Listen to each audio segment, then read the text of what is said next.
Waiting for a White House briefing now, a White House briefing on these massive and violent protests in Egypt. It is set to begin any moment now. We are also awaiting another briefing at the State Department. We heard from the Secretary of State earlier this morning. Now, the State Department will brief again, as well as the White House. Thousands are defying a nationwide curfew that has been set, demanding the removal of Egypt's president, Hosni Mubarak. We are just getting words of fresh clashes, explosions and gunfire in Cairo, as well as elsewhere in the country. And we are also getting reports that protesters have now stormed Egypt's state television building. We're looking right now at some compelling video just coming in now here. No, this is from earlier, actually, as the crisis unfolds in Egypt.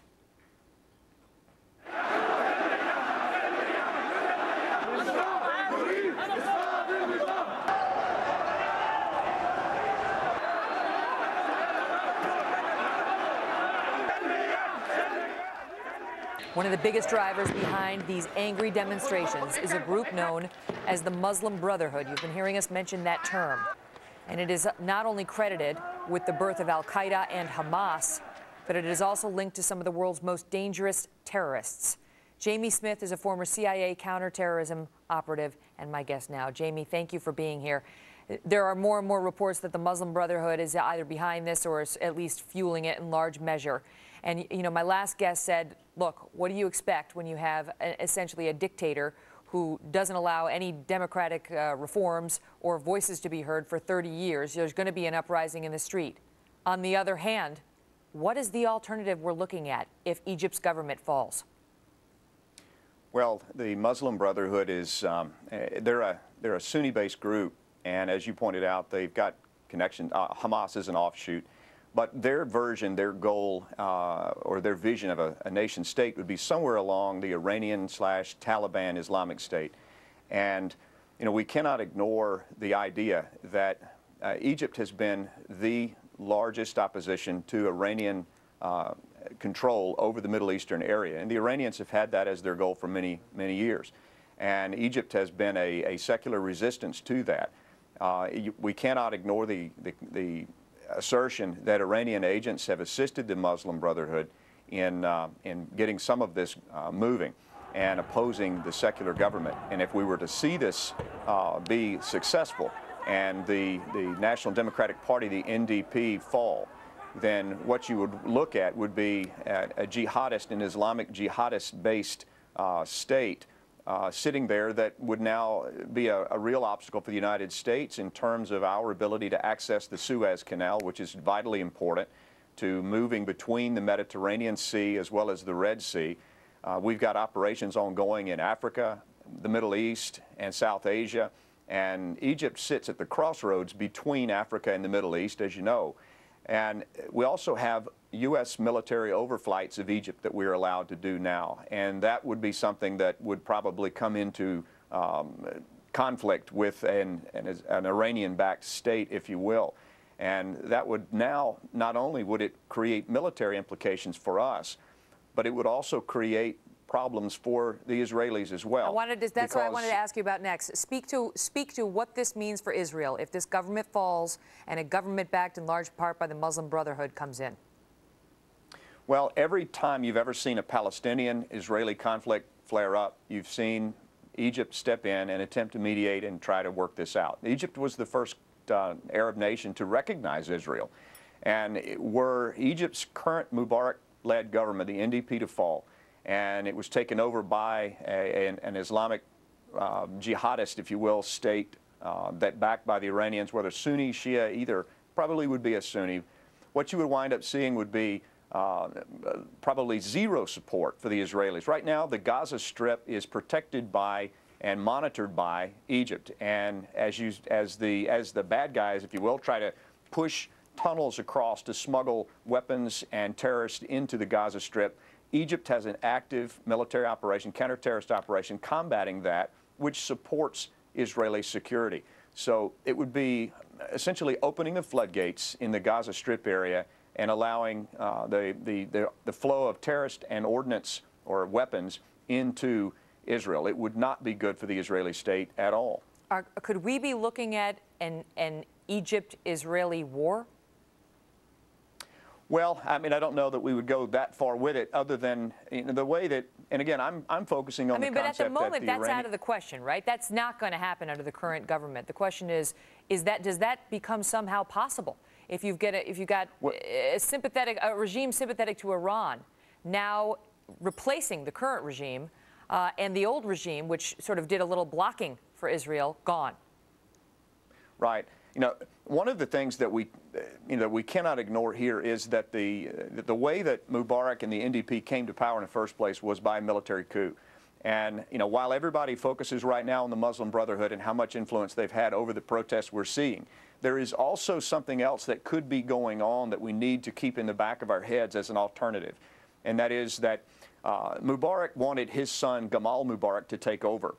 The army does not have confidence in his son, and what could be going on, because none of these, as your previous guest Alec Berenson pointed out, none of what we see right now is spontaneous. These riots, the civil unrest, this is planned. This does not happen overnight.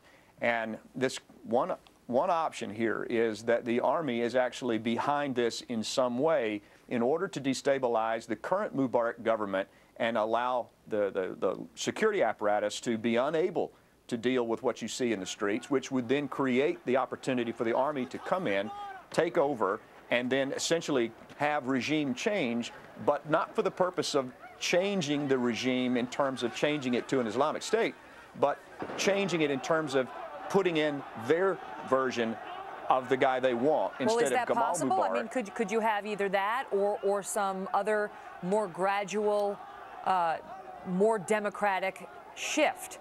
Something where we don't wind up with radical members of the Muslim Brotherhood who hate America in control of Egypt, but something less than that, but perhaps somebody who's more open to democratic ideals than Hosni Mubarak has been. Well, why we're seeing what we're seeing take place right now is because the wall of fear that Mubarak has had over that place for the last 3 decades is crumbling.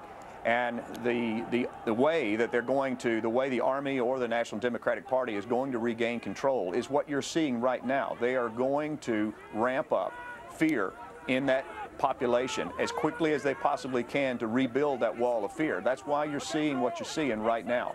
They are attempting to put the revolt down.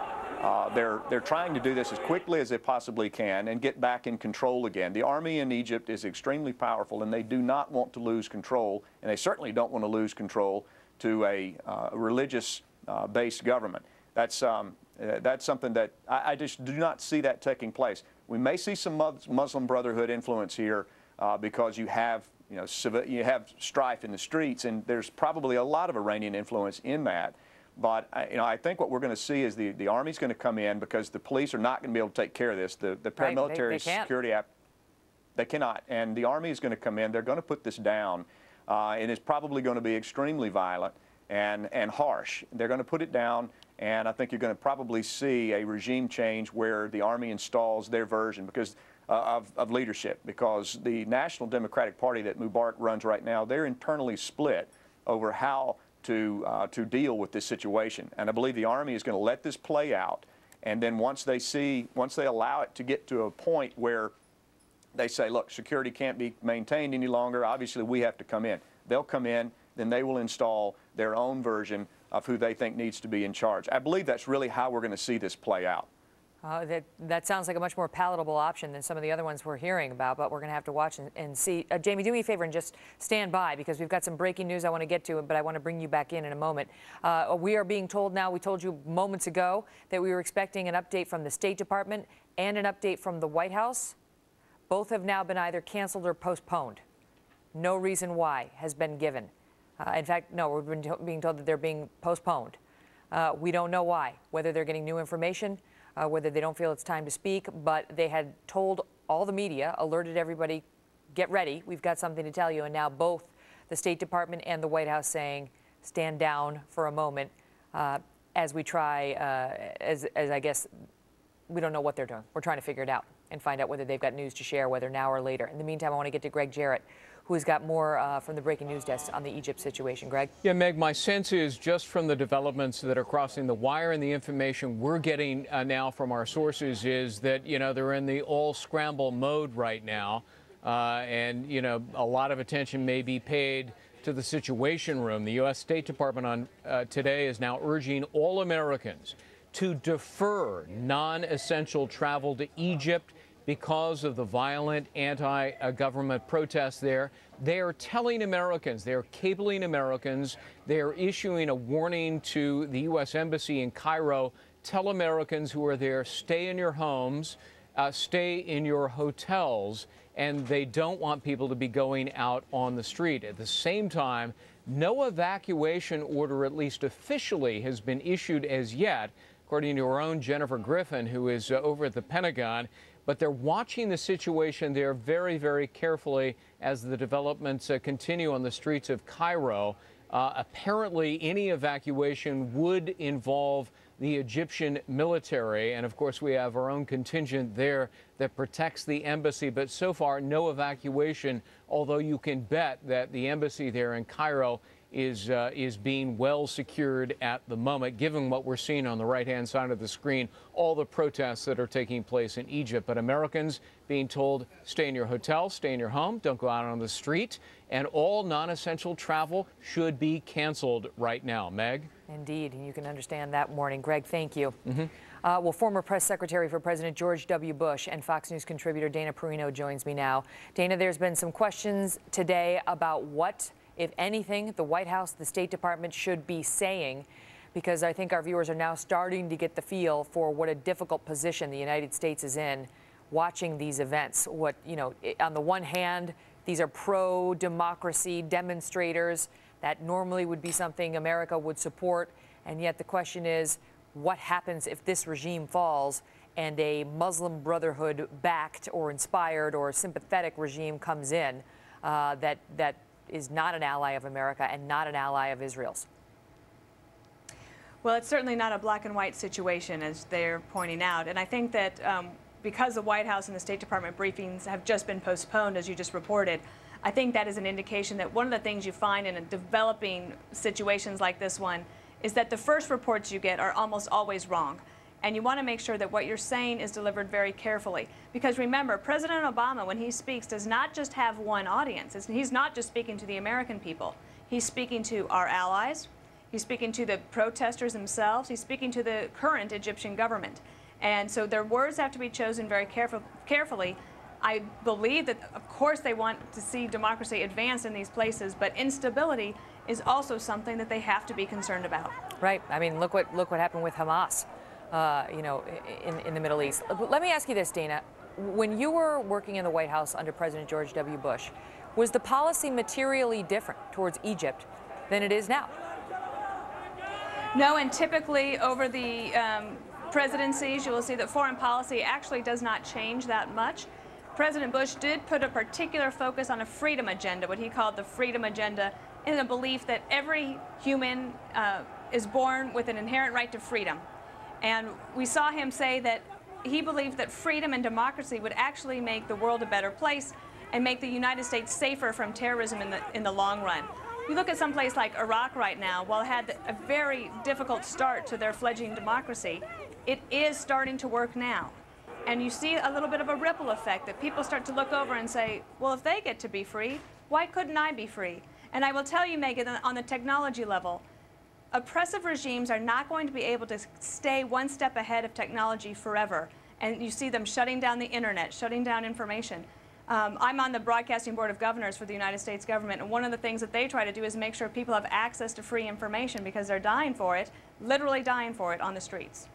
It's tough to conceive. Can you imagine here in this country if there were something that so inspired the citizenry that they took to the streets, and in response the government shut down the airwaves, the media, you know, the internet, to try to make the dissemination of information impossible among those who were trying to coordinate? I mean, you can't even get your arms around it. And it's one of the things, I mean, it's just one of the things that is leading to what we're seeing. Is it not, Dana, just the feeling of being repressed by a government that doesn't hear you? I mean, Mubarak has been elected with a 99.6% margin every time. That raises some real questions. I know someone who used to travel to Egypt often who would tell me that on election day one time there, they said, oh, excuse us, we have to go vote now to re-elect President Mubarak, because they knew what the outcome was going to be. When you look at and see how people individually might feel, they might feel very alone in their feelings about wondering why their government is so unjust towards them. And then you start seeing social media allow them to realize that they're not alone and that they have strength in numbers. Of course, everybody would rather see peaceful protests, but protests haven't gotten these people far in the past, and that's why I think you see this eruption, and it's usually the younger people. They're looking for more opportunity, and you can imagine the fear of some of the older people there thinking, no, we just need